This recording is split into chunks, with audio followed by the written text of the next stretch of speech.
আসসালামু আলাইকুম। সবাইকে ঈদের অগ্রিম শুভেচ্ছা। ঈদ মোবারক। আমার আজকের রেসিপি ঈদ স্পেশাল আমের পায়েস, যেটা খেতে অসম্ভব মজা। দেখতে যেমন লোভনীয় লাগছে, খেতে এর থেকে অনেক অনেক বেশি মজা। এটা যখন বানানো হয়েছিল পুরো ঘরে এটার খুশবুতে ভরে গিয়েছে। এখন সবার ঘরেই কম বেশি আম আছে, আর ঈদের দিন সকালে যদি এরকম একটি পায়েস বানিয়ে টেবিলে রাখা হয়, সবাই নামাজ পড়ে যখন এসে এটা খাবে তখন সবার মন অনেক খুশি হয়ে যাবে। আসুন তাহলে শুরু করি। এখানে আমি 2 কেজি দুধ জাল দিয়ে রেখেছি। এখন এটার মধ্যে আমি 4টা এলাচ পাউডার করে নিয়েছিলাম, সেটা মিশিয়ে দিলাম। 2 মুঠ মতো আতপ চাল ভিজে রেখেছিলাম, সেটা দিয়ে দিচ্ছি। অবশ্যই চুলার জাল মিডিয়াম করে রাখতে হবে। এখন একটি পাত্রে আমি 1 কাপ দুধ নিয়ে তাতে 3 টিস্পুন কাস্টার্ড পাউডার মিশিয়ে নিলাম। আর এখানে দুধ চালের ভিতরে আমি স্বাদ মতো লবণ দিয়ে দিচ্ছি। এটা যে যার ইচ্ছা মতন দিতে পারেন। বারবার নেড়ে দিতে হবে, না হলে তলানিতে লেগে যেতে পারে। চালটা অনেকটাই সিদ্ধ হয়ে আসছে। আমি যে কাস্টার্ড পাউডারটা গুলে রেখেছিলাম সেটা এই পর্যায়ে মিশিয়ে দিলাম। তারপর ভালোভাবে মিশিয়ে নিতে হবে।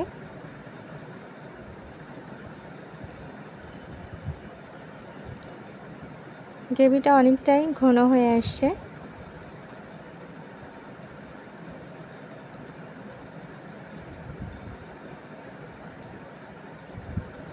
এখন আমি কনডেন্স মিল্ক, এই চামচের 2 চামচ কনডেন্স মিল্ক মিশিয়ে দিব।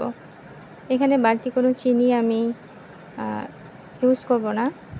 কনডেন্স মিল্ক আর আমের যে মিষ্টি আছে সেটা দিয়েই এর মিষ্টিটা হয়ে যাবে। আপনারা আপনাদের স্বাদ মতো চিনি অ্যাড করে দিতে পারেন। এই পর্যায়ে আমি 2টা আম ব্লেন্ড করে রাখছিলাম, সেটা অ্যাড করে দিলাম।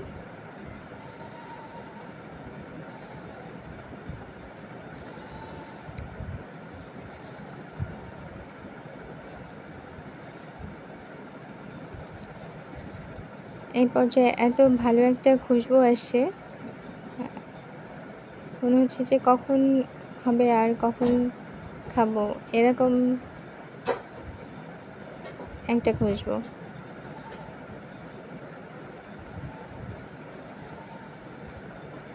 হয়ে গেছে প্রায়। আমি চুলার জালটা নিভিয়ে দিচ্ছি।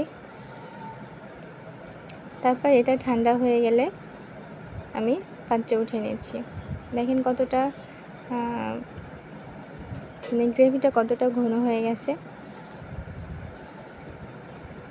এখন এটা আরেকটু ঠান্ডা করে আমি আলাদা করে 3টা আম কিউব করে কেটে নিয়েছি, আর এখানে কাঠবাদাম আর পেস্তা বাদাম ভেজে সেটা স্লাইস করে কেটে নিয়েছিলাম কুচি করে, সেটা ছড়িয়ে দিচ্ছি।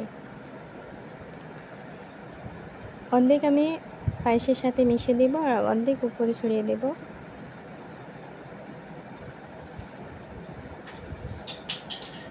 এভাবে দিলে মানে পায়েসের সাথে যখন আমের টুকরা গালে লাগে তখন খেতে অনেক ভালো লাগে। অবশ্যই ট্রাই করবেন পুরো রেসিপিটা এভাবে করে বানাতে, তাহলে দেখবেন অনেক ভালো একটা স্বাদের পায়েস হয়ে যাবে, সবাই অনেক পছন্দ করবে।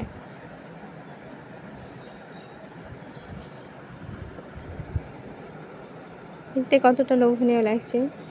ঈদের দিন সকালে এমন একটা পায়েস হলে আর কিছুই লাগে না।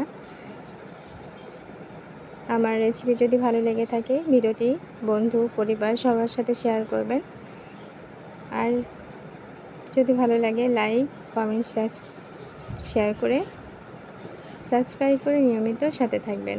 আল্লাহ হাফেজ।